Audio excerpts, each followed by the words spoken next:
Today, we're jumping into one of the most fascinating geopolitical stories playing out right now. We're talking about India and its incredible, high-stakes balancing act in a world that feels like it's fracturing between giants. So, let's get right into it. Really, this is the core question for New Delhi, isn't it? You've got these massive global powers all pulling in different directions, and right in the middle, you have India trying to carve out its own path.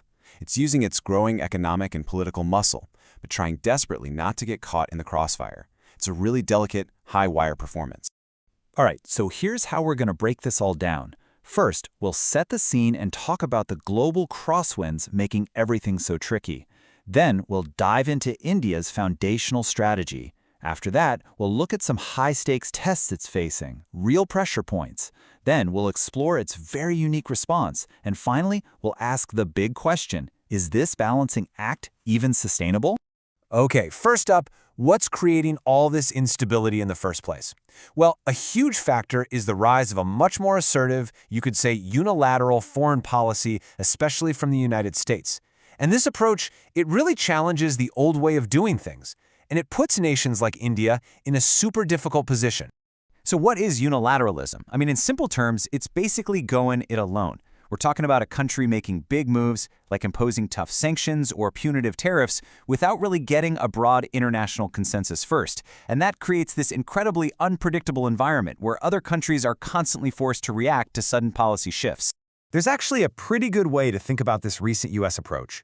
One analysis calls it the 4 U's. It creates a ton of uncertainty, it undermines established global norms, it champions unilateralism, and it's seen by many as undermining the sovereignty of other countries. And these are the powerful crosswinds we're talking about, the ones buffeting India on its tightrope. Okay, so with all those crosswinds blowing, how does India manage to stay balanced on that tightrope? Well, its core philosophy has definitely evolved over the years, but the goal has always been the same: protect its own interests and maintain its freedom to act. And this modern approach, it has a name: strategic autonomy. And what does strategic autonomy even mean?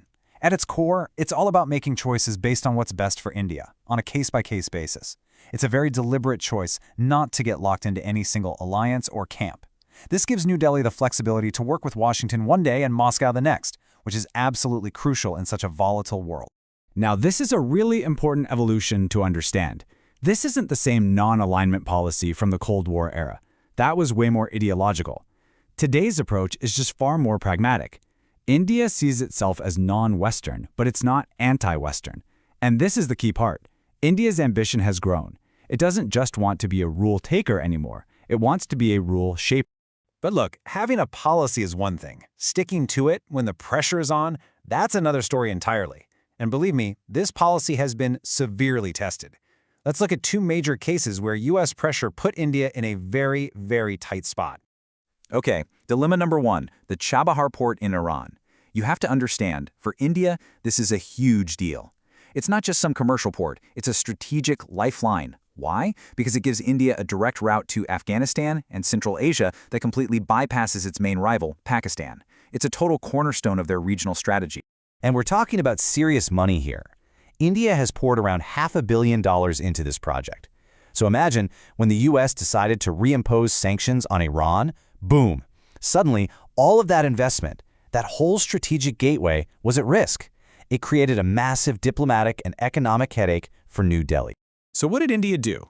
Did they fight back? Did they fold? Well, this quote from a former Indian diplomat is really telling. It suggests India chose to play the long game. Instead of making a big, defiant public statement, it kind of hit pause on some activities, quietly negotiating for a waiver from the sanctions. They framed it as a tactical recalibration, a smart move to protect their long-term interests.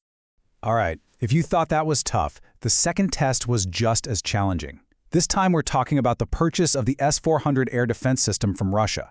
For India's military, this system is seen as an absolutely critical tool for countering growing threats on its borders, especially from China. This wasn't a casual purchase. It was driven by core national security needs. But here's the problem. This deal, a $5 billion deal, put India on a direct collision course with a U.S. law you may have heard of called CAATSA. Basically, this law is designed to punish countries that buy a lot of military gear from Russia, and Washington wasn't bluffing. They'd already sanctioned Turkey, a NATO ally, for buying the exact same system. So yeah, they were serious. And all of this pressure, it has real-world consequences, especially when it comes to energy.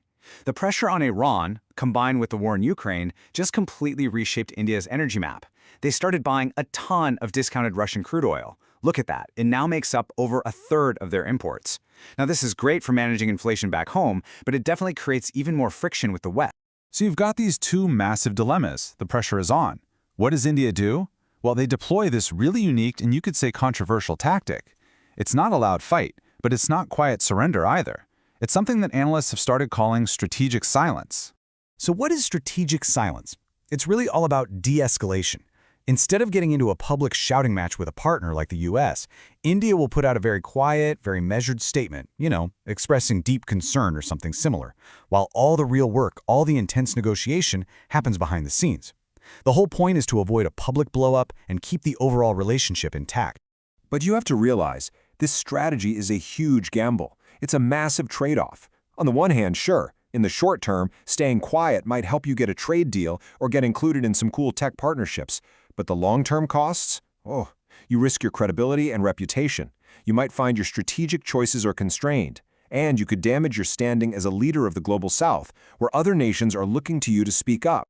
And that brings us to the big question, the one that everything has been leading up to.